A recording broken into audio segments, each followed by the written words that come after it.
రచ్చబండని చూడబోతున్నాం అండి. రచ్చబండ దగ్గర ఏం జరుగుతుంది అనేది మనం చూడబోతున్నాం. వసే చంద్రకాంతం, ఏం చేస్తున్నా? ఏం కూర వండావు? సూర్యకాంతం, గోంగూర చికెన్ వండాను. సరే కానీ పక్కింటి పంకజం పిన్ని చూసావు? నిన్న ఫంక్షన్కి ఎన్ని నగలు పెట్టుకుందో, ఎంత స్టైల్ పోతుందో. సూర్యకాంతం, ఈ డబ్బున్న వాళ్ళు ఎంత పొగరుగా ఉంటారో తెలుసా? అవును చంద్రకాంతం, ఆ పంకజం వాళ్ళ ఆయన అదేదో ఎక్స్పోర్ట్ బిజినెస్ చేస్తాడంట. ఎంత డబ్బులు సంపాదిస్తున్నాడో తెలుసా? అవును సూర్యకాంతం, ఎన్ని డబ్బులున్నా ఎంత బంగారం పెట్టుకున్నా పంకజం ఏమి అందంగా ఉంటుంది నాకంటేను. బంగారం, కార్లు, బంగ్లాలు మనకుంటేనా అంతకంటే ఎక్కువ అందంగా ఉంటాం. సరే గాని మనకి బడ్జెట్ సమావేశాలు జరిగాయి, చూసావా? చూసానమ్మా. ఈ రాజకీయ నాయకులు ఉన్నారే, వాళ్ళు తన్నుకుని చావడం తప్ప మనకెవ్వరూ ఏ పని చేయరు. సీఎం కానీ, ఎంపీలు కానీ, ఎమ్మెల్యేలు కానీ అందరే. వాళ్ళ ప్లేస్లో మనం ఉంటేనా చాలా బాగుంటుంది.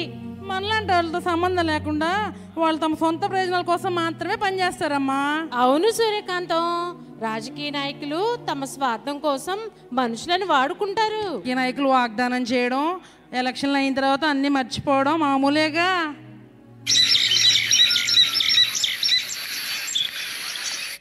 అమ్మో, ఏంటి పక్షుల శబ్దం ఇంతగా ప్రవర్తిస్తున్నాయి ఈరోజు? పద వెళ్ళిపోదాం, పద. అరే యాంకా ఎక్కడ చచ్చావురా? అయ్యా సెట్ గారు ఏంటో చెప్పండి. సెట్ గారు, అరే ఈ మధ్య వడ్డీలు పెంచి చాలా రోజులైందిరా. అయ్యా మొన్ననే కదా 10 రూపాయల నుంచి 12 రూపాయలకి పెంచారు. నాకు సరి సంఖ్య వచ్చి రావడం లేదురా, అందుకే బేస్ సంఖ్య వచ్చేలా చేద్దాం అనుకుంటున్నాను రా. అయ్యా 12 తర్వాత బేస్ సంఖ్య అంటే 13 కదయ్యా. ఒరేయ్, నాకు సలహాలు ఇవ్వడం మానేసి నీ పని చూసుకోరా. నేను ఏ పని చేసినా సంపూర్ణంగా చేయాలనుకుంటాను, అందుకే రౌండ్ ఫిగర్గా 15 రూపాయలు చేసేద్దాం అనుకుంటున్నాను రా. 7 సార్లు ఎర్రదవా వడ్డీ రేట్లు పెంచుతున్నాను చెప్పలేక వేదోత్సవం చదువుతున్నావు ఏంట్రా మనసులో తిట్టుకుంటున్నావు? అయ్యో లేదయ్యా, మీ గొప్పతనానికి పరవశించిపోతున్నాను. సరే కానీ మీ పిల్లల ఫీజులు డబ్బులు కట్టాలి, కావాలన్నావు కదరా, తీసుకోవేంటి? అదే అయ్యా, మీరు వడ్డీ రేట్లు పెంచేశానని ఆలోచిస్తున్నానయ్యా. ఒరేయ్, నా గురించి ఏమనుకుంటున్నావురా? నేను మరి అంత చెడ్డోండి కాదురా, అందరిలా కాదురా. నీకు అంతే ఎందుకు వేస్తాను రా. నా దగ్గర నువ్వు 25 సంవత్సరాల నుంచి పనిచేస్తున్నావు. పాతిక అరే నీకు 25 సంవత్సరాలు పనిచేసినందుకు గాను 25 పైసలు తగ్గించి 14 రూపాయలు 75 పైసలకి ఇచ్చేస్తాను రా. ఏంటి 25 పైసలు తగ్గించేస్తారా? అమ్మ బాబాయ్ నా జీవితం ధన్యమైపోయింది. ఎంత గొప్ప మనసు ఏమిదే. సరేలేరా, ఏదో నీ అభిమానం. పద, ఆ పరందామయ్య వడ్డీ ఇవ్వడం లేదు, వసూలు చేద్దాం పద. పరందామ గారు సెట్ గారు వస్తున్నారు. సెట్ గారు అయ్యా దండాలయ్యా. ఎరా పరందామయ్య, పంట బాగానే ఉంది, ఏడు చూసినా పచ్చగా ఉంది, నువ్వేమో అసలు కాదు కదా, వడ్డీ కూడా కట్టట్లేదు, ఏంటి సంగతి? అయ్యా పంట బాగా పచ్చగా ఉన్నా కింద రావాల్సిన వేరుశనక్కాయలు రాలేదయ్యా. పెట్టిన పెట్టుబడి మొత్తం గంగలో కలిసిపోయింది. నీ పంట సంగతి నాకు అనవసరరా, నాకు నా డబ్బులు కావాలి, అసలు వడ్డీ మొత్తం కావాలి, ఇప్పుడే కావాలి. నీ పొలం కైతలు ఇటు పట్టరా. అయ్యో వద్దయ్యా, నాకు ఆధారం అది ఒక్కటే అయ్యా. వద్దయ్యా అయ్యో.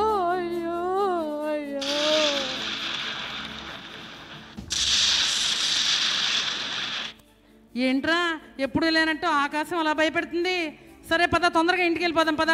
రమేష్, సురేష్ ఇద్దరు పాత మిత్రులు ఈరోజు కలుసుకుంటున్నారు. ఒరే సురేష్, ఎలా ఉన్నారా? పట్నం నుంచి ఎప్పుడు వచ్చావురా? చాలా కాలం తర్వాత వచ్చావురా. నేను బాగానే ఉన్నాను రమేష్, నిన్ననే వచ్చాను పట్నం నుంచి, 4 రోజులు ఉండి వెళ్దామని. నువ్వేం చేస్తున్నావురా? నాకేంట్రా, దర్జాగా ఉన్నాను. మొన్నటిదాకా వ్యవసాయం చేశా, కలిసి రావడం లేదని వదిలేసాను. అవునరా, నా సంగతి తర్వాత కానీ నువ్వు పట్నంలో ఏం చేస్తున్నావురా? నేను ఒక పెద్ద ఐటీ కంపెనీలో మేనేజర్గా పనిచేస్తున్నాను రా. ఓ పెద్ద ఉద్యోగమే. ఇంతకీ జీతం ఎంత ఉంటుందో? కటింగ్స్ అని పోను నెలకు 1 లక్ష రూపాయలు వస్తారా. ఏంటి, నెలకు 1 లక్ష రూపాయలా?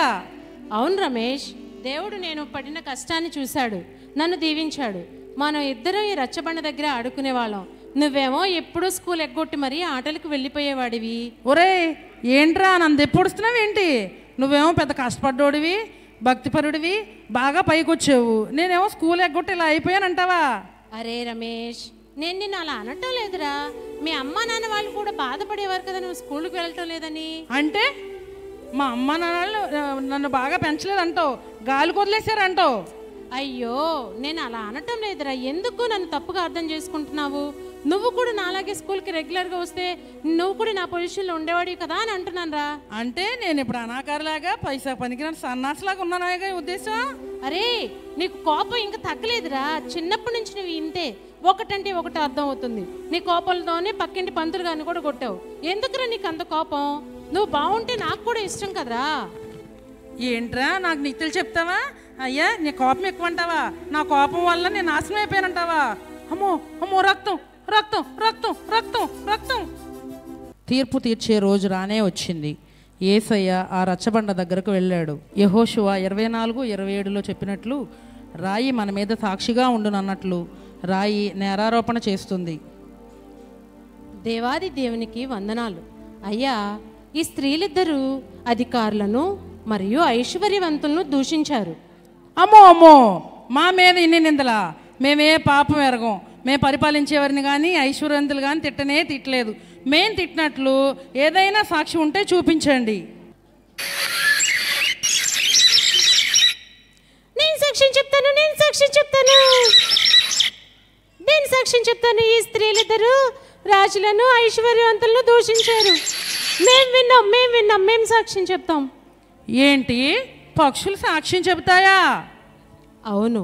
ప్రసంగి 10:20 ప్రకారం నీ మనస్సునందైనను రాజులను శపించవద్దు, నీ పడక గదిలోనైనను ఐశ్వర్యవంతులను శపించవద్దు. అనగా ఆకాశ పక్షులు సమాచారం కొనిపోవును, రెక్కల గలది సంగతి తెలుపును అని వాక్యం మీకు తెలియదా? అయ్యా మమ్మల్ని క్షమించయ్యా, ఎవరూ మా మాట వినటం లేదనుకున్నాం, కానీ పక్షులు కూడా మాటలకు లోబడి మా మీద సాక్ష్యం చెప్తాయని ఇప్పుడే తెలుసుకున్నామయ్యా. ఇంకెప్పుడు తప్పు చేయమయ్యా. అయ్యా, ఈయన పేరు వడ్డీ కాసుల సేటు గారు. ఈయన అధిక వడ్డీ వసూలు చేస్తూ అందరినీ ఎంతగానో ఇబ్బంది పెడుతూ ఉంటాడు. ఓయమ్మో, ఎంత నిందేశారు నా మీద? ఏరా ఇంకా ఎక్కడున్నారా? సమయానికి ఈడు కూడా లేడు. నేను ఎంత మంచోడ్నో, ఎంత తక్కువ వడ్డీకి డబ్బులు ఇచ్చానో చెప్పడానికి. అయినా నేను అందరికీ ఇబ్బంది పెడతానని చెప్పడానికి ఏదైనా సాక్ష్యం ఉందా?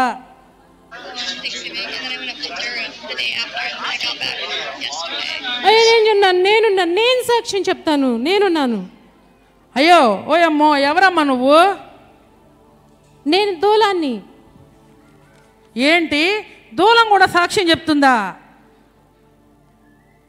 అవును. హబక్కుకు 2:11 ప్రకారం గోడలోని రాళ్లు మొరపెట్టుచున్నవి, దూలములు వాటికి ప్రత్యుత్తరం ఇచ్చుచున్నవి అని వాక్యం తెలియదా? ఇది అన్యాయం. దూలం చెప్పే సాక్ష్యంతో నన్ను దోషం చేయడం సరికాదు. ఇంకా ఏమైనా సాక్ష్యం ఉంటే చెప్పండి. అయ్యో, నేను సాక్ష్యం చెప్తాను. ఆకాశంలో నుంచి నేను సాక్ష్యం చెప్తాను. అమ్మో, ఇదేం సాక్ష్యం? ఎవరు నువ్వు? నేను ఆకాశాన్ని. ఈ సేటు గారు అధిక వడ్డీతో అందరినీ ఇబ్బంది పెడుతున్నాడు. ఏంటి, ఆకాశం సాక్ష్యమా? అవును. యోబు 20:27 ప్రకారం ఆకాశము వారి దోషములను బయలుపరచును, భూమి వారి మీదకి లేచును. ఈ వాక్యం ఎప్పుడు చదవలేదా? అమ్మో అమ్మో, నేను వేసే దొంగ లెక్కలకు దూలం సాక్ష్యం చెబుతుంది. నేను అందరినీ ఇబ్బంది పెడితే ఆకాశం భూమి సాక్ష్యం చెప్తున్నాయి.